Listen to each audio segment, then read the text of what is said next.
मारपीट व लूटपाट करने के आरोपी को छोड़ने पर व्यापारियों ने किया सरधना थाने पर हंगामा। सरधना में गुजरान गेट स्थित बालाजी कन्फेक्शनरी में बीती रात मारपीट करने के साथ लूटपाट करने वाले 2 आरोपियों को पुलिस के हवाले किया गया था। पुलिस द्वारा एक आरोपी को छोड़े जाने के विरोध में व्यापारियों ने थाने का घेराव करते हुए हंगामा किया। पीड़ित व्यापारी ने थाने में तहरीर देकर आरोपियों को पकड़ने की मांग की।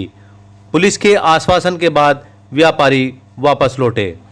नगर के मोहल्ला किशोरकान निवासी मनोज पुत्र नौरंग ने बताया कि उसकी सरधना में गुजरान गेट पर बालाजी डेयरी के नाम से दुकान है। उसका दूध का कारोबार है। बुधवार रात करीब 9:15 बजे उसकी दुकान पर मुकेश कुमार पुत्र रूपचंद व ब्रजपाल पुत्र जगदीश निवासी मोहल्ला गुजरान गेट, आसिफ पुत्र एहसान अली निवासी मोहल्ला नगला आर्डर रोड सरधना कुछ सामान खरीदने के लिए आए थे।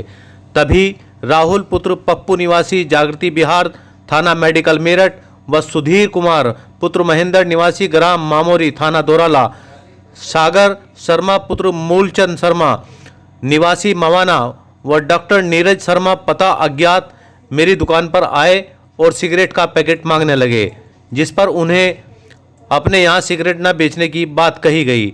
इस दौरान मुकेश ने कहा कि ये सिगरेट नहीं रखते हैं और ना ही बेचते हैं। तो मुकेश के इतना कहते ही मुकेश और ब्रजपाल के साथ गाली गलौज शुरू कर दी। मुकेश व ब्रजपाल ने इन लोगों को गाली देने से मना किया तो इन सभी लोगों ने मुकेश व ब्रजपाल के ऊपर जान से मारने की नीयत से हमला कर दिया। मुकेश व ब्रजपाल ने शोर मचाया तो वहां पर परवीन पुत्र राजपाल अपनी दुकान से उठकर मुकेश व ब्रजपाल को बचाने के लिए आया तो इन लोगों ने अपने हाथों में लिए चाकू से परवीन के ऊपर जान से मारने की नीयत से हमला कर दिया। मनोज ठाकुर ने बताया कि इस दौरान हमलावरों ने उसके काउंटर पर रखे 1 लाख रुपए व उसका मोबाइल भी लूट लिया और जान से मारने की धमकी देते हुए भागने लगे। हमलावरों में से सुधीर कुमार व राहुल को मौके पर ही लोगों ने पकड़ लिया और सूचना पर पहुंची पुलिस के हवाले कर दिया। ठाकुर मनोज ने बताया कि पुलिस ने पकड़े गए 2 आरोपियों में से एक को छोड़ दिया, जिसको लेकर थाने पर हंगामा किया गया और आरोपियों की गिरफ्तारी की मांग की गई। इस दौरान एसपी देहात व एसएसपी से भी बात की गई। पुलिस ने कार्रवाई का आश्वासन दिया, जिसके बाद व्यापारी वापस लौटे। इस अवसर पर शेखर सोम, विनोद मैनेजर विनोद सोम, सरधना व्यापार मंडल अध्यक्ष पंकज जैन, शरद त्यागी, राजेंद्र शर्मा, सुशील कुसावली, हनी सिंह, अमन गुप्ता, लोकेश खेड़ा, सोनू त्यागी, टीटू, विशु आदि मुख्य रूप से शामिल रहे। सही खबर से साजिद कुरैशी। रात लगभग 9:15 बजे की बात है जी। मैं दुकान पे अकेला था और 2 लड़के थे हमारे। यहाँ रामलीला ग्राउंड में बारात आई हुई थी। उनमें से कुछ लड़के हमारे पास आए सिगरेट के बहाने से कि हमें सिगरेट दे दो। मैंने उनसे सिगरेट के लिए मना किया तो मना करने पर वो बदतमीजी से पेश आए। जब वो बदतमीजी से पेश आए तो उन्हें समझाया बुझाएगा। जो हमारी दुकान पे कुछ लड़के सामान लेने के लिए आए हुए थे, उन्होंने भी उन्हें समझाया। तो जब समझाने की कोशिश करी तो उन्होंने हाथापाई करी और उनके हाथ में धारदार हथियार चाकू या कुछ था, उससे जो है उन्होंने हमला करना शुरू कर दिया, जिसमें 4 लोगों के चाकू सर में, 4 लोग जो है गंभीर रूप से घायल हैं इसमें। और काउंटर पर रखे हुए 1 लाख रुपए और मेरा मोबाइल भी वे ले गए, क्योंकि उस टाइम जो है मैं हिसाब काउंट कर रहा था। और उसके बाद जो है फिर वे दोबारा जाके उन्होंने जो है फिर और लड़के आए, उन्होंने पथराव किया जी। और हाँ, उनमें से हमने जो है फिर 2 बदमाशों को पकड़ के पुलिस को सौंप दिया। उसके बाद पुलिस ने 1 बदमाश को छोड़ दिया। उसके उपलक्ष्य में हम सुबह जो है थाने गए। थाने जाके उनसे बात करी, मिले उनसे कि वे, हमने उनसे पूछा है भाई उसे क्यों छोड़ दिया, तो उस पर वे कोई हमें सही जवाब नहीं दे पाए और ना ही अभी तक हमारी रिपोर्ट लिखी गई है। और उसमें जो है हमने धरना प्रदर्शन किया है जी। और अगर इन्होंने, पुलिस ने सही कार्रवाई नहीं करी तो कल बाजार भी बंद होगा और बहुत बड़े स्तर पे यहाँ गांव शहर वहाँ से आदमी भी इकट्ठा होंगे जी। मैं पंकज जैन, सरधना व्यापार मंडल अध्यक्ष।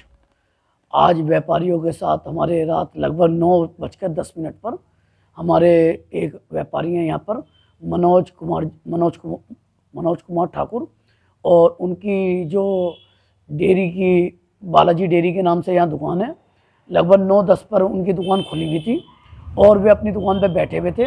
कुछ लोग उनकी दुकान पर आए, उनसे सिगरेट मांगी। उन्होंने कहा मैं सिगरेट नहीं रखता हूँ अपने यहाँ, तो सिगरेट ना रखने के उस पर उनके साथ मार पिटाई करी। कुछ में नशे में थे लोग, और मार पिटाई करने के साथ साथ जब वहाँ के अगल बगल के व्यापारी आ गए उनके साथ मनोज जी के, तो उनके साथ भी उन्होंने चाकू से हमला करा और कहीं के सिर फोड़ दिए और कहीं के चाकू लगे हुए हैं। लूटपाट हुई, लगभग 1 लाख रुपए करीब उनके गले में रखे हुए थे, वे गायब हैं। उनमें कोई पैसा वहाँ नहीं मिला, सब लोग वे लूट के ले गए। और जब हमें पता लगा है सुबह, तो हमने वहाँ थाने में पहुँचे। थाने में पहुँच के हमने वहाँ देखा तो वहाँ बताया गया, मनोज जी ने कहा कि मैंने 2 व्यापारी, दो जो मुलजिम थे महाराज, उन्हें पकड़ लिया गया मौके पे। उन 2 मुलजिमों को हमने थाने में सौंप दिया था। अब सुबह आके देखा तो वहाँ 1 मुलजिम पाया, 1 को पुलिस ने अपना आप छोड़ दिया। ऐसा क्या कारण बना जो पुलिस ने उसे छोड़ा? अगर मुलजिम को पकड़ने से तो क्या रहे, मुलजिम को छोड़ दिया गया, ये बहुत गलत बात है और प्रशासन का बहुत निंदनीय काम रहा है। जब यहाँ देखा थाने में, तो हमारे काफ़ी व्यापारी यहाँ इकट्ठे हुए थे, दरा बिछाकर हमने धरना दिया। उसके बाद हमने कप्तान साहब से बात करी, एसपी देहात साहब से बात करी, और कप्तान साहब के एसपी देहात साहब ने हमें आश्वासन दिया कि जैन साहब आप रिपोर्ट दर्ज हो जा रही है, आपकी रिपोर्ट दर्ज हो रही है, रिपोर्ट दर्ज करा लीजिए। ये देखिए, कल से रिपोर्ट भी दर्ज नहीं हुई और रिपोर्ट दर्ज ना होने के साथ साथ मुलजिम को भी छोड़ दिया। ये बहुत बड़ी बात हुई सरदना थाने में। उसके बावजूद जब कप्तान साहब ने हमें आश्वासन दिया, एसपी देहात साहब ने आश्वासन दिया, उसके बाद हमने अपना धरना समाप्त किया। और अगर मुकदमा कायम हुआ है इसमें, और अगर गिरफ्तारी नहीं होती है, तो हम पूरा बाजार सरदना नगर में बंद रखेंगे। सही खबर YouTube चैनल पर 100% सच दिखाने का प्रयास। आपका सहयोग व मार्गदर्शन जरूरी।